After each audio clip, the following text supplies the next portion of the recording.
Hello बच्चों, आज के वीडियो में हम पढ़ेंगे व्युत्क्रमणीय तथा अव्युत्क्रमणीय अवयव। तो देखो बच्चों, जैसे कि नाम से ही स्पष्ट है, व्युत्क्रमणीय मतलब जिस अवयव का व्युत्क्रम मतलब उसका प्रतिलोम विद्यमान हो वो तो कहलाता है आपके व्युत्क्रमणीय अवयव, और जिस अवयव का प्रतिलोम अवयव या फिर उसका व्युत्क्रम अवयव विद्यमान नहीं हो तो वो कहलाता है आपका अव्युत्क्रमणीय अवयव। अब हम कैसे पता करेंगे कोई अवयव व्युत्क्रमणीय है या अव्युत्क्रमणीय है? तो जो अवयव दे रखा है बच्चों, सबसे पहले हम उसके सारणी का मान ज्ञात करते हैं। तो जैसे मान लो अवयव ए है, तो ए का सारणिक क्या हो जाएगा? सारणिक ए। तो हम सारणिक ए का मान ज्ञात करेंगे बच्चों, तो दो स्थिति आएंगी अपने पास, या तो उसका मान 0 हो या उसका मान 0 नहीं हो। तो आपको ये ध्यान रखना है, यदि किसी अवयव के सारणिक का मान 0 हो तो वह अवयव क्या कहलाता है? अव्युत्क्रमणीय अवयव, मतलब उसका प्रतिलोम अवयव विद्यमान नहीं होता है। ऐसे ही यदि उस सारणी का मान 0 नहीं हो, कोई अशून्य संख्या हो, तो फिर वो अवयव आपके क्या कहलाता है? व्युत्क्रमणीय अवयव। तो फिर उसका प्रतिलोम अवयव या उसका व्युत्क्रम भी विद्यमान होता है। अब देखो प्रतिलोम अवयव क्या होता है। कोई अवयव ए आपको दे रखा है, तो प्रतिलोम अवयव बोलो बच्चों या अवयव का व्युत्क्रम बोलो, एक ही बात है। तो किसी अवयव ए का प्रतिलोम, तो प्रतिलोम को बच्चों हम ए इनवर्स, देखो आप ये क्या लिखा है मैंने, ए के ऊपर -1, तो इसको अपन पढ़ेंगे ए इनवर्स से व्यक्त करते हैं। किसी भी अवयव ए का प्रतिलोम हम ए इनवर्स से व्यक्त करेंगे। तो देखो बच्चों, ए इनवर्स का जो फार्मूला होता है वो होता है ए इनवर्स बराबर एडजॉइंट ए बटा सारणी के। तो एडजॉइंट ए बच्चों क्या होता है? किसी अवयव का सेखंडज अवयव। इससे पहले वाले वीडियो में हमने पढ़ा बच्चों। तो ए इनवर्स बराबर जो होता है एडजॉइंट ए बटा सारणी के, ये आपको ध्यान रखना है। अब देखो बच्चों, किसी अवयव के प्रतिलोम अवयव ए इनवर्स के गुणधर्म क्या क्या होते हैं। तो पहला गुणधर्म होता है इसका ए इंटू ए इनवर्स लिखो या ए इनवर्स इंटू ए लिखो। ए को ए इनवर्स से गुणा करो या ए इनवर्स को ए से गुणा करो। इसका मान क्या आता है बच्चों? आई। आई क्या होता है? इकाई अवयव। ऐसे देखो बच्चों, ए बी का इनवर्स, दो अवयवों के इनवर्स क्या होता है? उनका उल्टा इनवर्स। देखो ए बी इनवर्स क्या होता है? B inverse into A inverse. और तीसरा जो इसका गुणधर्म है, ए इनवर्स का परिवर्त लिखो या ए परिवर्त का इनवर्स लिखो, एक ही बात है। अब देखो बच्चों, हम ए इनवर्स ज्ञात करेंगे। किसी अवयव ए का प्रतिलोम ए इनवर्स ज्ञात करना हो तो सबसे पहले हमें क्या करना पड़ेगा? सबसे पहले हमें उस सारणी का मान ज्ञात करना पड़ेगा। ए अवयव दे रखा है तो ए का सारणी ज्ञात करना है। अब सारणी ए का मान 0 है तो हमें आगे नहीं बढ़ना है, क्योंकि अवयव का प्रतिलोम विद्यमान ही नहीं होगा। अगर सारणी ए का मान 0 नहीं आता है तो फिर हमें आगे बढ़ना है। तो देखो, अब ए इनवर्स वस्तु क्या है? एडजॉइंट ए बटा सारणी के। तो हमने सारणी के तो ज्ञात कर लिया स्टेप फर्स्ट में। तो स्टेप सेकंड में हमें सेखंडज अवयव ज्ञात करना है। फिर इन दोनों के मान हमें सूत्र में रख देने हैं तीसरी स्टेप में। तो बच्चों देखो, जब भी आपको किसी अवयव का प्रतिलोम ए इनवर्स ज्ञात करना हो तो पहले तो हम सारणिक ए का मान ज्ञात करेंगे। सारणिक ए का मान पहले ज्ञात करना है। उसके बाद में यदि सारणिक ए का मान 0 नहीं है तो फिर हमें सेखंडज अवयव एडजॉइंट ए ज्ञात करना है। अब इससे संबंधित उदाहरण देखो बच्चों आप। तो देखो आप, ये ए आपको एक 2 इंटू 2 का अवयव दे रखा है, तो आपको ए इनवर्स ज्ञात करना है।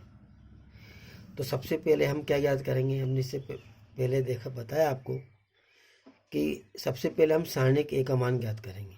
तो सारणिक कैसे बनाते हैं अपन? बड़े कोष्ठक की जगह खड़ी लाइनें लिख दो। तो सारणिक ए एवं 2 इंटू 2 को सारणिक का मान ज्ञात करेंगे। तो पहले तो हम यूँ गुणा करेंगे, पहले यूँ गुणा करेंगे। तो 5 इंटू -3 कितने होंगे बच्चों? -15। फिर क्या लगाते हैं अपन? माइनस, बीच में माइनस लेते हैं, फिर अपन गुणा करेंगे इधर वाला, फिर यूँ गुणा करेंगे।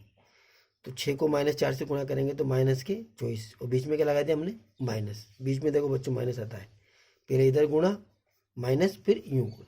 अब देखो बच्चों, ये माइनस माइनस प्लस हो गया, तो 24 में से 15 गए तो कितने बचे? 9। तो देखो आपको ये 9 0 नहीं है, तो फिर हम आगे बढ़ेंगे। तो हम क्या ज्ञात करेंगे, हम एडजॉइंट ए।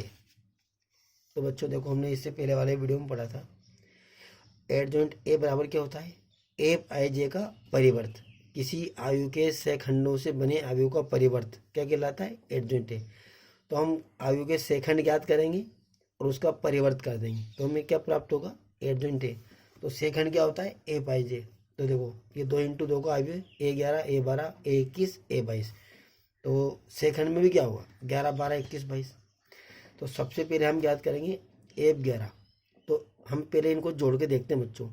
सम आता है तो प्लस का चिन्ह आता है, और विषम आता है तो माइनस का चिन्ह आता है, विषम योग आता है। तो 1 और 1 2 सम है, तो चिन्ह प्लस का होगा। तो A11, तो A11 का मतलब है A11। तो हम A11 को ढकेंगे, देखो इधर भी और इधर भी, तो क्या बचेगा 5, लिख दिया हमने 5। अब देखो A12, अब A12 में देखो बच्चों 1 और 2 3, तो 3 तो विषम है। तो विषम में हमने पहले क्या लगा दिया है, माइनस। पहले चिन्ह लगाना उसके बाद में ढकना है। तो A12 ये है A12, तो हम A12 को ढकेंगे बच्चों, देखो तो क्या बचेगा 6, तो -6 आ गया। अब 1 21, तो 2 और 1 3, ये भी विषम है योग, तो हमने क्या लगा दिया पहले माइनस। अब 21 को ढको, ये 21 वाला है, तो हम इसको ढकेंगे आड़ा भी और खड़ा भी, तो क्या बचेगा -4, तो -4 लिख दिया। तो ये माइनस माइनस क्या हो जाएगा बच्चों, +4। अब A22, इसका योग सम में 2 और 2 4, तो सम में तो प्लस ही आता है, तो हम इसको ढकेंगे बच्चों, तो क्या बचेगा -3। देखो अब एडजॉइंट ए क्या होता है बच्चों, ए पाई जे का परिवर्त। तो ए पाई जे क्या होगा, 11 12 21 22, इसका परिवर्त लिख दिया हमने। तो देखो 11 12 21 22, इसके मान हमने इसमें रख दिए, और इसका परिवर्त। तो किसी भी आयु का परिवर्त हम ज्ञात करते हैं बच्चों, तो या तो पंक्ति को स्तंभ में बदल दो, ये स्तंभों को पंक्ति में। तो मैं स्तंभों को पंक्ति में लिखूंगा, तो 5 4 ये स्तंभ में, तो इसकी पंक्ति क्या हो जाएगी 5 4, ये -6 3, ये खड़ा है तो इसको मैंने आड़ा कर दिया, तो ये आपका परिवर्त बन गया। तो एडजॉइंट ये आ गया। अब ए इनवर्स क्या होता है बच्चों, ए इनवर्स का सूत्र क्या है, सूत्र लगाओ, एडजॉइंट ए बटा सारणी के। तो देखो सारणी के बटे में आ रहा है, तो सारणी के का मान हमने ऊपर याद करा, देखो आप 9 है, तो 9 बटे में लिख दिया, 1/9, और एडजॉइंट ए इसके पीछे लिख दिया। इस तरह से हम ए इनवर्स प्राप्त करेंगे। अब एक 3 × 3 के आयु का भी एक उदाहरण देख लो बच्चों। सबसे पहले देखो आप, ये 3 × 3 का आयु दे रखा है, तो आपको इसका प्रतिलोम ज्ञात करना है, ए इनवर्स। तो सबसे पहले आपको मैंने बताया था कि किसी भी आयु का हमें प्रतिलोम ज्ञात करना है, तो सबसे पहले हम उसका सारणी का ज्ञात करेंगे।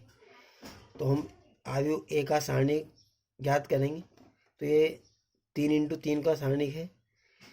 तो बच्चों हम किसी भी सारणी का मान ज्ञात करते हैं, तो किसी भी पंक्ति या किसी भी स्तंभ के अनुदिश इसका प्रसार करते हैं। तो मैं आपको इसको प्रथम पंक्ति के अनुदिश इसका प्रसार कर रहा हूँ।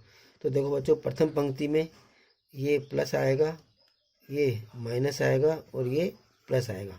चिन्ह का ध्यान रखना है, पहला प्लस से शुरू करेंगे, माइनस प्लस। और मान लो आपको प्रथम स्तंभ में जाना हो, तो ये प्लस, ये माइनस, और ये प्लस। तो देखो ये प्लस ही है, तो -3, तो प्रथम पंक्ति के अवयव -3 -2 6, तो -3 लेंगे अपन, अवयव भी लेना बच्चों। तो -3 प्लस का चिन्ह है, तो सेम ऐसे कैसे आ जाएगा। अब -3 को ढको आप, आड़ा भी और खड़ा भी, तो क्या बचेगा 0 5 7 -1 लिख दिया मैंने। अब देखो ये माइनस आएगा यहाँ, अब अवयव कौन सा है, -2, पहले प्लस फिर माइनस फिर प्लस, तो माइनस आएगा बच्चों। अब -2 को ढको, तो -2 को ढकेंगे बच्चों हम, तो क्या बचेगा 4 5 9 -1 लिख दिया अपन ने। अब फिर तीसरा अवयव है पहली पंक्ति का 6 में प्लस ही आएगा, सेम अवयव हो जाएगा। अब 6 को ढको बच्चों आप, तो 4 0 9 7। अब इनको हम इसका मान ज्ञात कर लेंगे, तो पहले हम यूँ गुणा करते हैं, फिर यूँ गुणा करते हैं। तो 0 को -1 से गुणा करेंगे तो 0 बच्चों, 7 को 5 से गुणा करेंगे तो -35, बीच में माइनस आता है। अब ये माइनस माइनस क्या हो जाएगा, प्लस, -4 और 9 पंजे -45, 6 की जगह 6 आ गया बच्चों, 7 चौक 28, और माइनस फिर यूँ गुणा करेंगे, तो 9 को 0 से गुणा करेंगे तो जीरो। तो 35 माइनस है और ये भी माइनस है, तो माइनस को माइनस से गुणा करेंगे बच्चों तो प्लस हो जाएगा 105। 35 दिया, 45 और 4 माइनस के 49, माइनस के 49 को प्लस के 2 से गुणा करेंगे तो माइनस के 98, और 28 को हम 6 से गुणा करेंगे तो बच्चों 8 से 48, 6 दूनी 12 और 4 16, 168। तो देखो बच्चों 105 में से 98 गया तो 7, और 7 और 168 कितने हुए 175।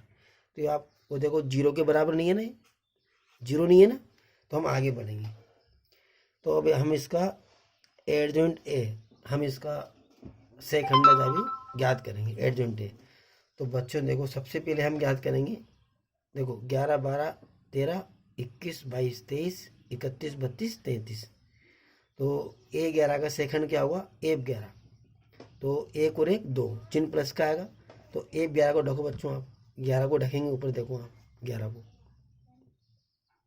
तो 11 को ढका हमने तो क्या आएगा 0 5 7 माइनस 1, 0 5 7 माइनस 1। तो पहले यूँ गुणा करेंगे तो 0, और 7 को 5 से गुणा करेंगे तो -35, तो -35 आएगा बच्चों। ए 12, तो 2 और 1 3, इनको जोड़ना भी है बच्चों, सेकंड हम निकालते हैं तो 2 और 1 3, तो 3 तो विषम है, तो हमने क्या लगा दिया पहले माइनस। अब ए 12 को ढको, तो हम ए 12 को ढकेंगे बच्चों, ए 12 को ढकेंगे देखो तो क्या आएगा 4 5 9 माइनस 1, 4 5 9 माइनस 1। तो हम पहले यूँ गुणा करते हैं तो 4 को -1 से गुणा करें तो माइनस के 4, और फिर माइनस लगाते हैं 9 पंजे 45। तो ये माइनस माइनस जुड़ जाएंगे, तो 45 और 4 माइनस के गुण 50, और आगे माइनस है तो माइनस इंटू माइनस क्या हो जाएगा प्लस, तो प्लस के गुण 50। अब ए 13, 3 और 1 4, तो 4 तो सम है तो प्लस का चिन्ह आएगा। तो ए 13 का ढोको बच्चों, 11 12 13 13 ढोको, 4 0 9 7। तो पहले हम यूँ गुणा करते हैं तो 7 चौक 28, और फिर माइनस यूँ गुणा करते हैं तो 9 को 0 से गुणा करेंगे तो 0, 28 में से 0 गया तो 0। ऐसे देखो ए 21, अब 21 में देखो मतलब 2 और 1 3, 3 विषम में, तो विषम में हमने पहले क्या लगा दिया माइनस। अब ये 21 है, 21 22 23, तो 21 को ढको बच्चों, 4 को ढको, तो 21 को हम ढकेंगे आड़ा भी और खड़ा भी, तो क्या बचेगा -2 6 7 माइनस 1, देखो आप ऊपर। अब हम इसके मान ज्ञात करने हैं सारणी का, तो पहले हम यूँ गुणा करते हैं, तो ये भी माइनस है, ये माइनस है, तो माइनस को माइनस से गुणा करते हैं तो क्या आता है प्लस, तो 2 एकम 2, और 7 छंग 42, तो 42 में 2 गए तो माइनस के 40, और आगे माइनस लग ही रहा है तो क्या हो जाएगा प्लस के 40। अब ए 22, 2 और 2 4, तो 4 तो सम है तो प्लस का चिन्ह आएगा। तो ये ए 22 है 0, अब इस 0 को आप आड़ा भी ढक दो और खड़ा भी ढक दो, तो क्या बचेगा बच्चों, देखो आप ऊपर -3 6 और 9 -1। अब इस सारणी का मान ज्ञात करना है, तो पहले हम यूँ गुणा करते हैं, पहले यूँ गुणा करते हैं तो माइनस माइनस गुणा करेंगे तो प्लस, 3 एकम 3, फिर माइनस 9 छंग 54, तो 54 में से 3 गया तो माइनस के 51। अब ए 23 देखो बच्चों, आप ए 23 में देखो 2 और 3 5, तो 5 विषम में तो क्या आएगा माइनस, तो 23, इस 23 को ढको, ये 23 है, 5 को ढको आड़ा भी खड़ा भी, तो -3 2 9 7, तो देखो -7 या 21, और ये माइनस, तो माइनस माइनस क्या हो जाएगा प्लस, 9 2 18 माइनस के, या माइनस पहले से आता है, तो 18 में से 21 गया तो माइनस के 3, और माइनस पहले से तो प्लस के 3 हो जाएंगे बच्चों। अब आगे हमें ज्ञात करना है 31 32 33। तो देखो बच्चों आप ये 31 में हम इसको ढक लेंगे 9 को, 32 में हम 7 को ढक लेंगे, और 33 में हम -1 को ढक लेंगे। तो इस तरह से हमें 31 32 33 के मान प्राप्त होंगे। तो एडजॉइंट ए क्या होता है बच्चों, ए पाई जे का परिवर्त। तो ए पाई जे 11 12 13 21 22 23 31 32 33, तो इन सब के मान हमने रख दिए बच्चों, जो निकाला ना अपने 11 12 13 21 22 23 31 32 33, सबके मान इसमें रख दिए। तो इसका परिवर्त होता है, तो परिवर्त को हमने उल्टा कर दिया है, पंक्तियों को स्तंभ में, स्तंभों को पंक्ति में, तो हमें ये प्राप्त हुआ एडजॉइंट ए। तो ए इनवर्स क्या होता है बच्चों, एडजॉइंट ए का बटा सारणिक ए। तो सारणिक ए का मान देखो हमने क्या प्राप्त किया था बच्चों, सारणिक ए का मान 175, तो 175 हमने बटे में लिख दिया है, और ये एडजॉइंट ए। तो इस तरह से हमने एडजॉइंट ए प्राप्त करेंगे।